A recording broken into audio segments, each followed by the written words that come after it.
नमस्कार विद्यार्थी मित्रांनो, आजच्या व्हिडिओच्या माध्यमातून आपल्या महाराष्ट्र राज्यातील जो कारागृह विभाग आहे, या कारागृह विभागातील एक खूप मोठी अपडेट आलेली आहे समोर।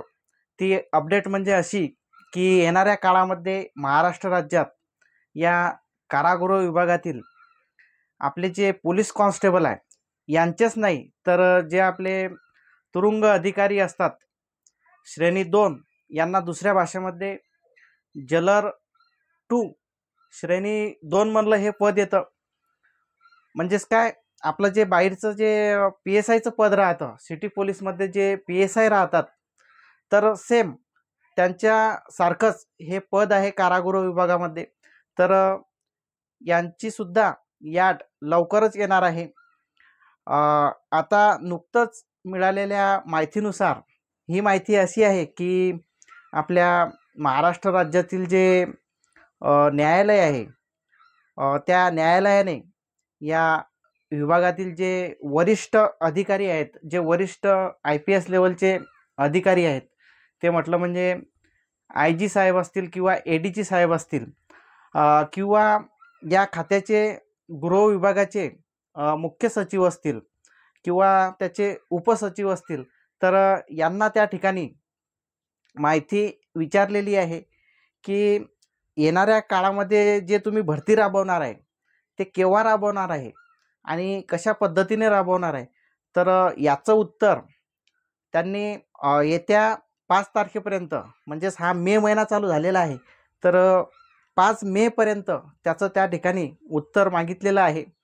तर या ठिकाणी तुम्हाला सांगू इच्छितो, तर ते म्हटलं म्हणजे असं की आपलं जे पोलीस कॉन्स्टेबल हे पद आहे कारागृह विभागातील, आता मागच्या काळामध्ये जे भरती झाली ते 1800 जागांची जवळजवळ त्या ठिकाणी भरती पार पडलेली आहे।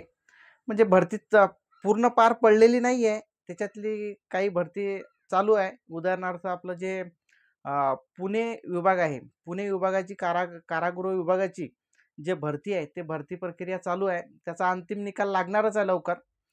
तर ह्या एकूण सर्व 4 डिव्हिजनच्या ज्या जागा निघाल्या होत्या त्या 1800 जागा निघाल्या होत्या। तर आता याच्यामध्ये अशी एक अपडेट आहे की 40% जागा रिक्त। कोणत्या 40% जागा रिक्त आहेत ह्या? हे जे आपले कारागृह विभागाचे जे पोलीस कॉन्स्टेबल आहे, तर यांच्या 40% जागा त्या ठिकाणी रिक्त दाखवलेल्या आहे। मग ह्या 40% ज्या रिक्त जागा आहेत, तर मग 40% ज्या रिक्त जागा दाखवलेल्या आहेत त्या ठिकाणी, तर त्या तेवढ्याच्या तेवढ्या जागा त्या ठिकाणी आता येणाऱ्या काळामध्ये येतील का? तर नाही। याच्यामधल्या 40% जागांमधल्या ज्या 25% जागा आहे, या 1800 जागांमधूनच ते भरती प्रक्रिया त्या ठिकाणी राबवलेली आहे। म्हणजे हे जे तुमची चालू आहे भरती प्रक्रिया, हे त्या ठिकाणी राबवलेली आहे। आणि बाकीच्या ज्या जागा राहिल्या आहेत त्या म्हटलं म्हणजे किती, 40% मधून 25 गेले, राहिले तुमचे 15% जागा। तर येणाऱ्या काळामध्ये 15% जागा आता अशा दाखवल्या आहेत त्यांनी 40% जागा।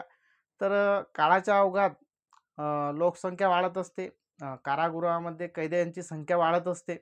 तर या सर्व गोष्टीला अनुसरून त्या ठिकाणी निश्चितच 15% नाही तर त्याच्यापेक्षा जास्त जागा या निश्चितच येणार आहे। आता ह्या झाल्या तुमच्या पोलीस कॉन्स्टेबलच्या जागा। आता जे पद आहे तुमचं कारागृह विभागातील जे पद आहे वरिष्ठ पद, ते म्हटलं म्हणजे तुरुंग अधिकारी श्रेणी 2, सेम PSI लेवलचं पद असतं। हे 2 स्टार असं या पदाला आपण संबोधू त्या ठिकाणी।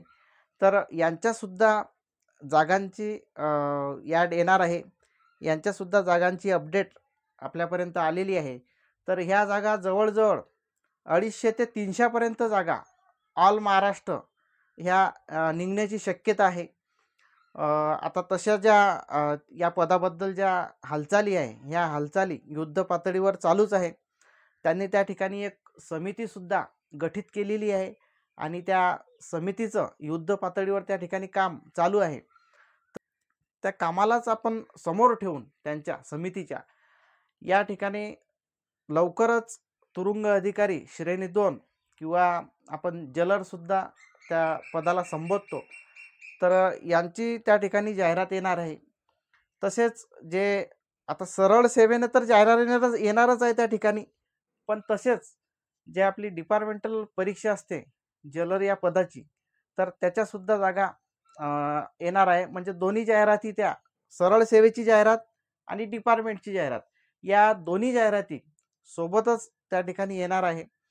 तर खूप असा गोल्डन चान्स आहे. जे विद्यार्थी खूप दिवसापासून वाट पाहू राहिले की तुरुंग विभागातील, कारागृह विभागातील ज्या जागा आहे, विशेषतः अधिकाऱ्याच्या, तर या जागा कधी निघतील, केव्हा याट पडणार, तर लवकरच येणाऱ्या काळामध्ये तुम्हाला याट पाहायला मिळणार आहे.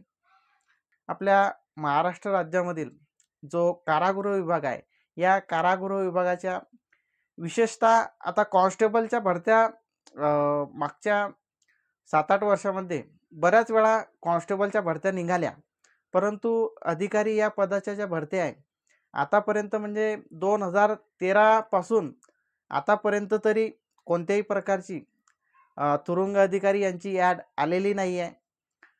आता एवढा कालावधी का? कॉन्स्टेबलच्या जागा वेळोवेळी भरल्या जातात, परंतु या ठिकाणी जे वरिष्ठ अधिकारी आहे, तुरुंग अधिकारी आहे, यांच्या जागा लवकर का नाही भरत? तर त्याचं कारण असं आहे मित्रांनो, की कारागृह विभाग हा जो विभाग आहे, हे जे डिपार्टमेंट आहे, हे खूप छोटंसं डिपार्टमेंट आहे. जो अधिकारी वर्ग या ठिकाणी लागतो, तो या डिपार्टमेंटच्या मानानं त्या लेवलनुसार खूप कमी प्रमाणामध्ये या ठिकाणी जागा भरल्या जातात. आता मागच्या काळामध्ये जे भरती राबवण्यात आली 2013 मध्ये, तर त्या जास्त जागा नव्हत्या. या कारागृह विभागाच्या खूप कमी प्रमाणामध्ये अधिकाऱ्यांच्या जागा येत असतात, आणि हे कमी प्रमाण असूनही त्या ठिकाणी या डिपार्टमेंटच्या मानानं आपण त्या ठिकाणी बंपर भरती असं म्हणू शकतो.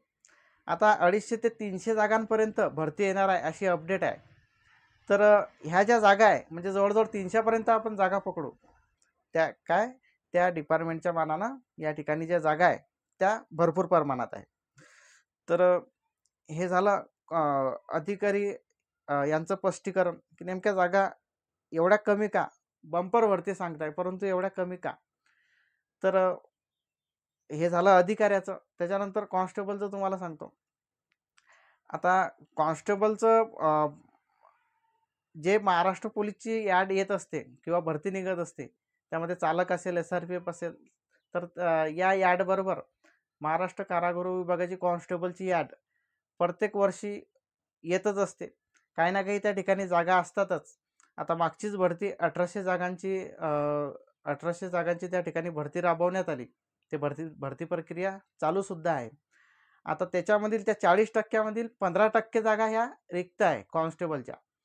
आता 1800, मग त्याच्या आपण निम्मे जागा पकडू, अर्ध्या पकडू, म्हणजे 900. मग 900 आणि त्याच्या वरे जरा अजून 100 जागा एक्स्ट्रा पकडू, म्हणजे जवळजवळ राऊंड फिगर 1000 पर्यंत जागा, 1000 पर्यंत जागा त्या ठिकाणी येणाऱ्या काळामध्ये कारागृह विभागातील जे कॉन्स्टेबल आहे यांच्या जागा येण्याची शक्यता आहे. आता ह्या झाल्या रिक्त जागा. हे झालं रिक्त जागांचं स्पष्टीकरण. मग याच्या व्यतिरिक्त अजून जागा येऊ शकता का? तर निश्चितच याच्या व्यतिरिक्त जागा येऊ शकता मित्रांनो. कारण तुम्हाला मी या व्हिडिओच्या सुरुवातीलाच सांगितलं, की काळाच्या ओघात जे कैदी बांधवांची संख्या असते ते वाढत असते, आणि त्यांना मॅनेज करण्यासाठी, सर्व गोष्टी त्यांना हँडल करण्यासाठी, सर्व देखभालीसाठी जे आपले कॉन्स्टेबल असतात यांची त्या ठिकाणी खूप नितांत गरज असते. म्हणून वाढीव जागासुद्धा या ठिकाणी 100% येणार आहे. म्हणजे जवळजवळ 1000 ते 1500 पर्यंत, म्हणजे 1000 ते 1500 पर्यंत त्या ठिकाणी जागा कॉन्स्टेबलच्या सुद्धा येणार आहे. म्हणून अभ्यास चालू ठेवा. अभ्यास थांबवला तर नाही ना? फिजिकल थांबवलं तर नाही ना? तर या ठिकाणी थांबू. जय हिंद, जय महाराष्ट्र.